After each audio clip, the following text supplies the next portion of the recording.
Hoy vamos a ver una serie de patologías que las tenemos incluidas en el programa como trastornos genéticos del metabolismo. Eh, en este caso vamos a ver dos patologías, que es la fenilcetonuria y la galactosemia.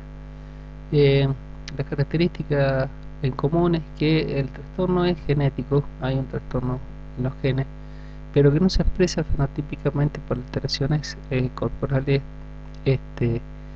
o lesiones o malformaciones.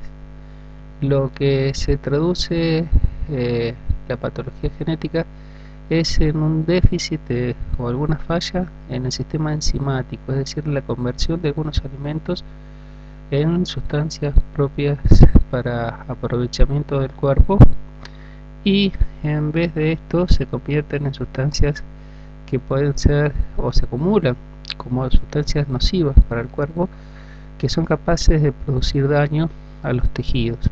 No vamos a verlo en común nosotros porque la incidencia de daño a nivel del sistema nervioso es importante, produciendo sobre todo retraso intelectual y algunas otras patologías.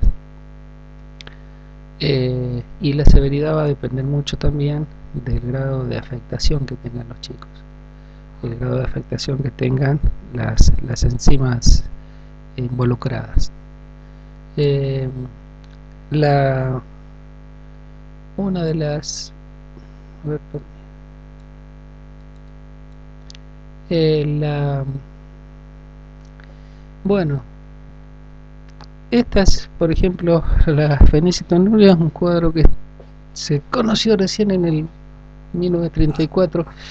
La característica primera descripta de este grupo de chicos eran que tenían aparte de tener deficiencia cognitiva y otras características más,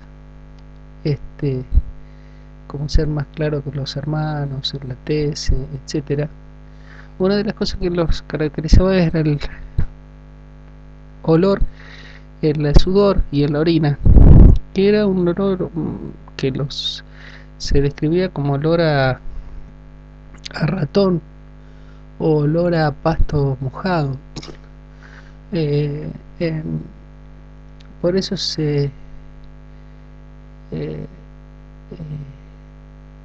las formas de estudiarlo fue a través de buscar chicos que tenían este tipo de patrón. ¿eh? La fenilcetonuria es un error de la fenilananina, del metabolismo de la fenilananina. Los chicos que carecen de la fenilalanina hidroxilasa, que es la que transforma fenilalanina en tirosina, son los que tienen esta patología. El camino normal es que de los alimentos que recibimos, que la gran mayoría tienen un importante contenido de fenilalanina, esta fenilalanina una vez que nos alimentamos sea convertida en diferentes sustancias muy propias para el cuerpo, como son, por ejemplo, la tirosina, que van a dar lugar a diferentes sustancias que son muy importantes y muy necesarias para un desarrollo normal. El defecto de la fenilalanina hidroxilasa se debe a una anomalía genética del cromosoma 12. Fíjense que es de carácter recesivo, es poco frecuente porque precisamente tiene que haber un padre y una madre portadoras para que el 25% de los casos de los chicos estén afectados. Seguramente va a haber entre una papá portadora y una mamá portadora. El no afectado va a haber uno que no va a ser ni siquiera portador, dos portadores, y un 25% tiene una alta probabilidad de tener la patología. Esto es muy parecido a lo que vemos en transferencia de otros síndromes como el del X frágil. La fenilalanina es esencial, es importantísima para el crecimiento, para el metabolismo de una serie Fíjense, interviene en el sistema normal, la fenilalanina se convertiría a través de la fenilalanina hidroxilasa en tirosina.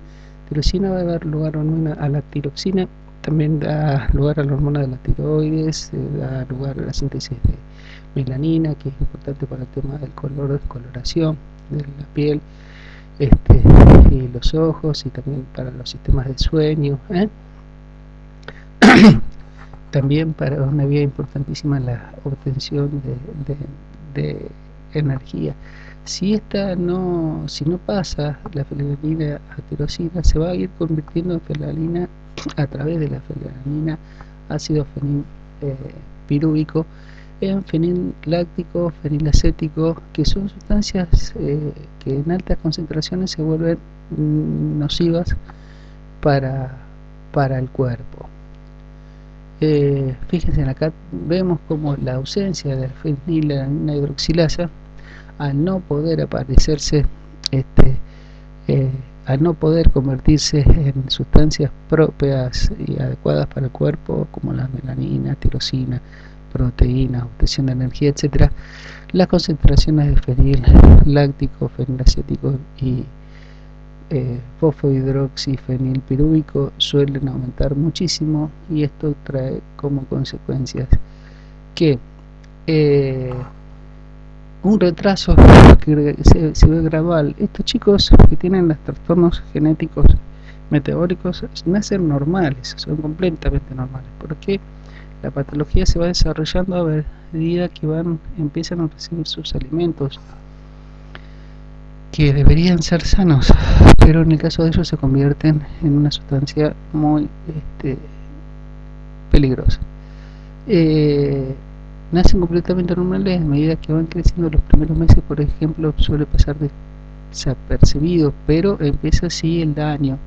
La presencia de vómito es una característica, porque empieza que a veces se cree que es una estenosis pilórica, que es un achicamiento de las válvulas entre el esófago y el estómago, o entre el estómago y el duodeno, y resulta que no, que es la intolerancia a la alimentación. El chico empieza a vomitar, vomita mucho.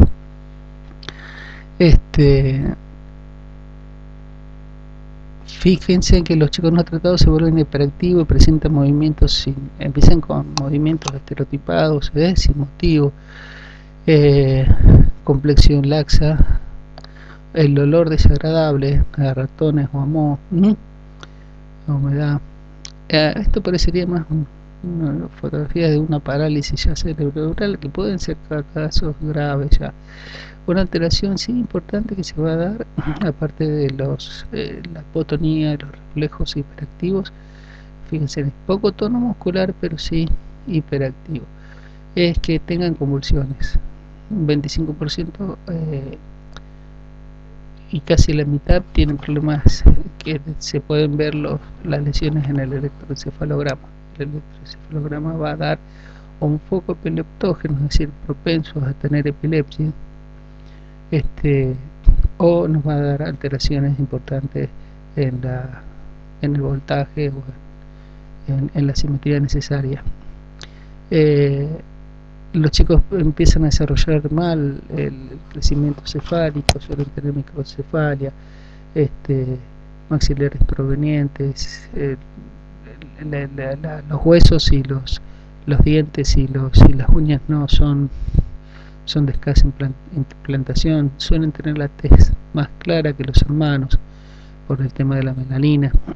Los ojos también, uno diría que podrían parecerse a un síndrome de Angelman, y sí, en algunas características sí, pero esta otra, que es muy importantísimo, que estos chicos nacen normales, a medida que crecen y dependiendo de la severidad pronto empiezan a tener el déficit, las características también del olor, de su sudor. Todo esto hace que, aparte es un cuadro completamente diferente, porque ahora vamos a ver, fíjense, en uno muy importante es la falta de dopa. La tirosina se convierte a través de la tiroxina hidroxilasa en dopa, y en levodopa, y en dopa después se va a convertir en dopamina. que es importantísimo transmisor también para el tema de los movimientos y del desarrollo cerebral normal. El daño que se puede llegar a producir si no se detecta a tiempo, y a veces a pesar de que se detecte a tiempo, el daño se produce igual, puede ser de características severas y permanentes. ¿Cómo se lo puede cómo se lo clasifica? Y según la gravedad o sea, de la deficiencia que tiene. Hay chicos que sí toleran alguna alimentación. Fíjense, hay chicos que pueden tolerar, los más graves pueden tolerar solamente menos de 250 microgramos días de fenilalanina en la dieta, pero si esa de los chicos que tienen menos severos podrían llegar a tolerar hasta unos 600 microgramos de fenilalanina en la dieta. Es decir, algunos podrían recibir más alimentos y metabolizarlos, y otros directamente no, porque pequeñas cantidades ya se les vuelve, se convierten en sustancias muy nocivas para su cerebro y para su cuerpo. El diagnóstico se hace muy precoz, es muy simple. Con una gotita de sangre cuando nacen se puede hacer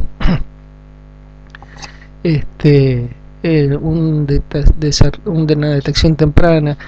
Siempre es bueno aplicarlo, la gotita de sangre cuando recién nacen, porque este tipo de trastornos como también el hipotiroidismo, trastornos como trastornos también de los azúcares, se pueden detectar en el momento. Uno lo ve, la criatura cuando nace parecen completamente normales, y si se detecta en ese momento, el pronóstico va a ser muy distinto, porque va a poder ser tratado adecuadamente, y no exponerlo a todos estos daños.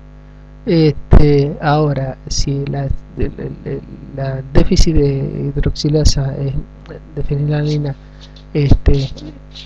hidroxilasa, es muy severo, es muy difícil tratarlo, porque la mayoría de los alimentos tienen fenilalanina. La base del tratamiento es reducir precisamente la cantidad de fenilalanina para que no se convierta en las sustancias nocivas, y reemplazando también sus necesidades por otro tipo de alimentos que no produzcan metabolitos tóxicos o neurotóxicos. Restringir la fenilalanina en la dieta es parte del tratamiento. El suplemento de aminoácidos u otro tipo de proteínas, para evitar la desnutrición y el crecimiento normal. Importante todo lo que es apoyo social, seguimiento, psicoestimulación, etcétera, etcétera. Y cuáles son, fíjense que acá nos nombra algunos alimentos que son, nos dicen altos y bajos en fenilalanina, no nos dicen ausentes de fenilalanina, tienen baja concentración de fenilalanina. Por eso también depende el tipo de patología, si es leve, moderada, grave o profunda o muy profunda. El déficit que tengan este chico es la cantidad de fenilalanina que puedan recibir en la dieta. Verduras podrían comer bien, algunas frutas, los azúcares, algunos panes especiales, ¿Por qué panes especiales? Porque el trigo no pueden recibir lácteos, y derivado del lácteo, fíjense que se le saca todo. El trigo está en la mayoría de las harinas nuestras, son de trigo. Los lácteos y los derivados del lácteo están prácticamente en muchísimas comidas.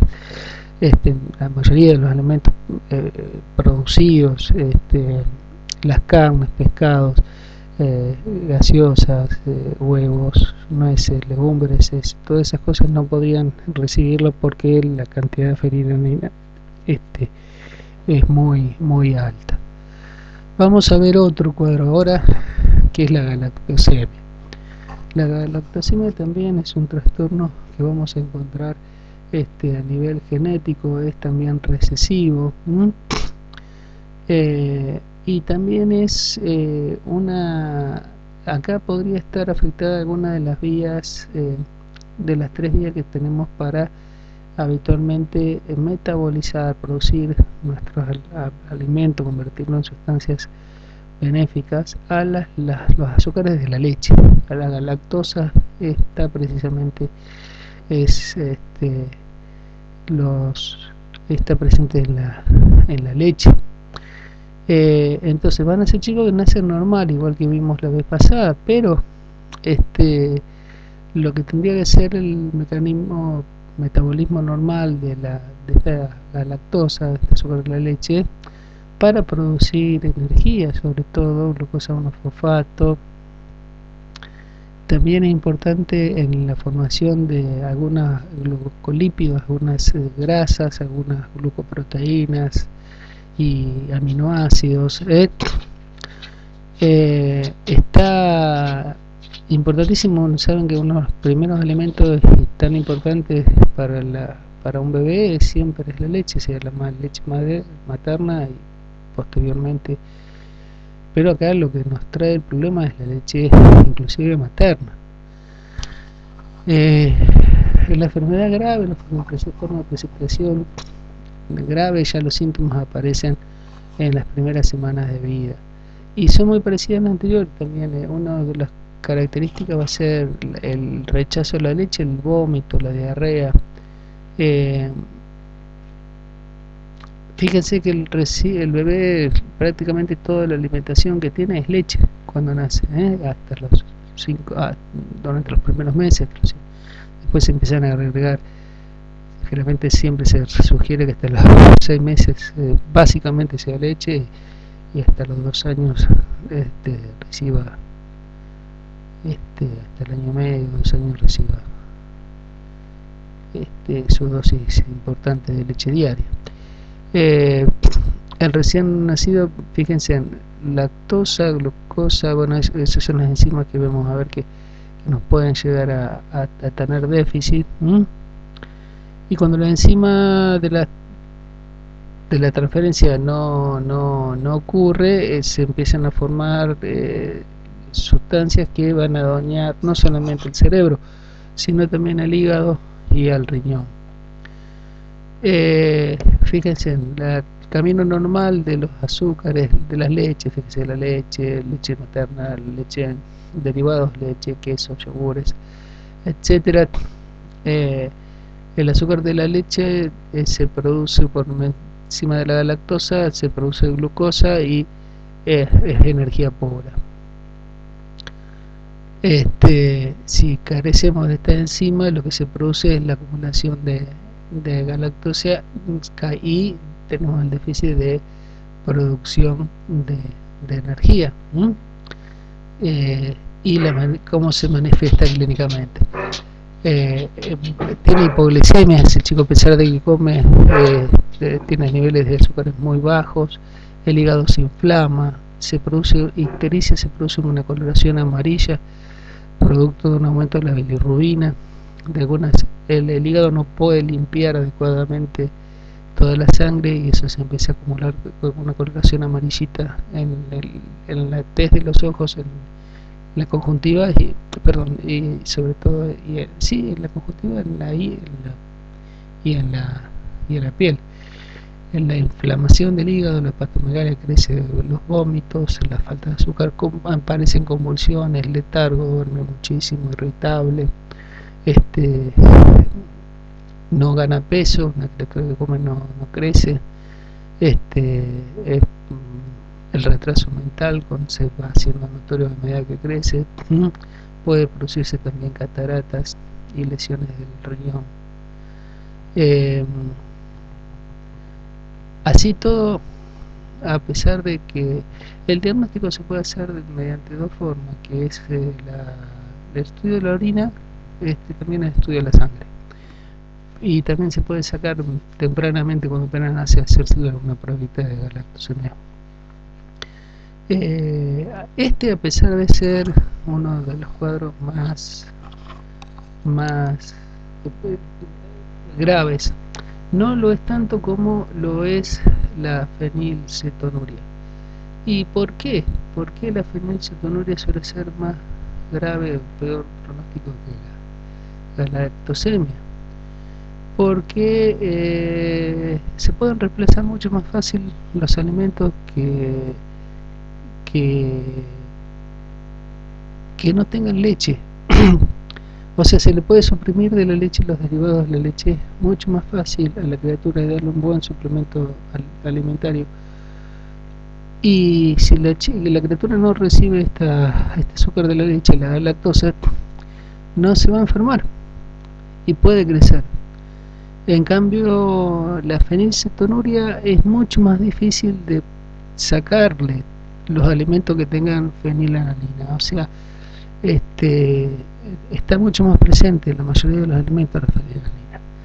Por eso, si el cuadro es severo, los dos, el que va a tener más probabilidades de salir adelante va a ser el de la galactosemia. La fenilcetonuria va a ser un poco más grave, sobre todo si el déficit en el metabolismo, el fallo del metabolismo es severo. Si tiene tolerancia o tiene un poco, puede metabolizar un poco, no va a ser tan grave, pero si no metaboliza nada, sí va a ser más grave. Bueno, espero que les haya gustado y esperemos vernos pronto.